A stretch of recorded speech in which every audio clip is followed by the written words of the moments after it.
Friday favorite. Let's say good morning to him. Dale Pollock joining us as always. Good morning. Good morning, Jackie and Dylan. Great to be with you. Good morning, Dale. Good to see you. All right, so we are starting with a classic, but it's screening right now at River Run, Singing in the Rain. Tell us about it. Yes, in addition to new films from around the world, River Run every year does retrospectives of classics from Hollywood's past and actually world cinema. And this year, it's Singing in the Rain. Hard to believe it was made all the way back in 1952. This is considered by many people to be the greatest movie musical ever made. And nothing has really come up to challenge it over the years. It stars Gene Kelly, who also co-directed the film, Debbie Reynolds, and a character actor named Donald O'Connor, who has one of the most iconic scenes in this movie where he literally walks up a wall dancing on the wall.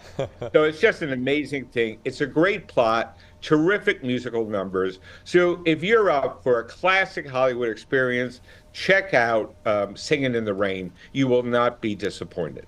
Awesome. And so are you doing a popcorn rating for this one? I'm giving it 4 popcorns. If I could give 5, this one would get 5. You have to. It's a Wow. classic. Dale, It's a classic. I didn't know It's you so were a much- musical guy. Well, I'm a classic Hollywood musical guy, Okay. and these films I just find are so entertaining, so fun to watch. You come away humming the songs. I mean, it's a great movie experience. Yeah. Sounds like, yeah. I love a musical. It so is good. Man after my own It heart is good, here. and right, that is certainly a classic. So let's move on. Next one is Shogun on FX and Hulu. Tell us about that one. Yeah. Well, this couldn't be more different, of course. This is based on the 1975 novel that looked like it ran about 2,000 pages. I remember how thick the paperback was, by James Clavell. And it was made as a miniseries years and years ago, starring Richard Chamberlain. But Hulu looks like invested a lot of money in this series. The production values are unbelievable. The cinematography, the sets, the costumes in particular.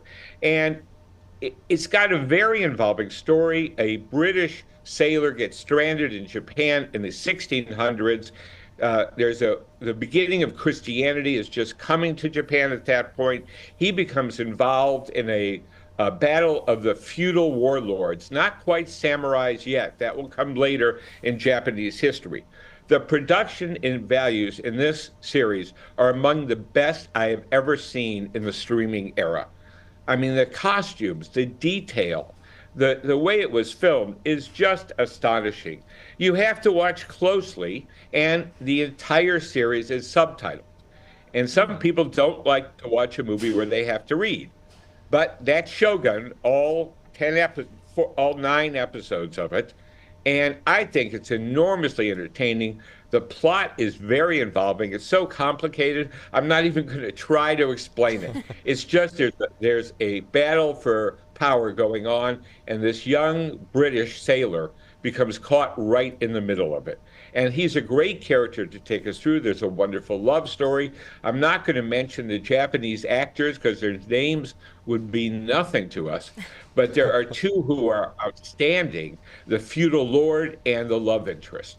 They are both great. And I just found Shogun to be enormously watchable and jaw-dropping in the production values that you see on the screen.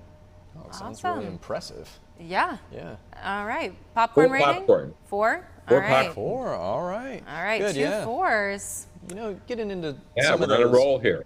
Yeah. Okay. Well, let's try to make it 3 straight. Right. All right. So up next, Manhunt on Apple TV Plus. Yeah, we don't see too many historical period dramas on the streaming series, but in this one, which is on Apple, it's 7 episodes. And this literally begins in the first 10 minutes of the first episode, the assassination of Abraham Lincoln. And then instead of following what happens to Lincoln, we follow what happens to his assassin, John Wilkes Booth, who breaks his leg, jumping down from the presidential box onto the stage. And the manhunt is the hunt for John Wilkes Booth and his co-conspirators, because there were a large number of people also involved in the assassination of Lincoln. Very well cast. Anthony Boyle is terrific as John Wilkes Booth. but the series really belongs to Tobias Menzies. He plays Edwin Stanton, the Secretary of War, who kind of takes over running the country right after Lincoln's assassination because Andrew Johnson is a Confederate sympathizer and no one trusts him. Tobias Menzies played Prince Philip in The Crown. He's also been in a number of other British series, so when you see him, you'll recognize him. He's just an outstanding actor, and he drives this series forward. It has a great propulsive sense as they search for Booth. You have too much contemporary dialogue is my only criticism. When characters say things like, I'm going crazy here, that doesn't sound like the mid-1800s. So you see this in an increasing number of period dramas. There's very contemporary dialogue that is a little bit jarring. And yet, I don't think people want to listen to the belabored way, very wordy speeches of the 1800s. So, that's something filmmakers have to balance. But this is a terrific series. I think it's very involving. And a lot of people don't know anything about John Wilkes Booth, and this series really fills in the portrait. So I think it's a great watch. It's another 4 popcorn rating. This is a very rare week where we have 3, 4 popcorn shows, but every once in a while it happens. It's 12 popcorns total. How I about know. that? What a good Friday. Good way to start a Friday, going into the weekend.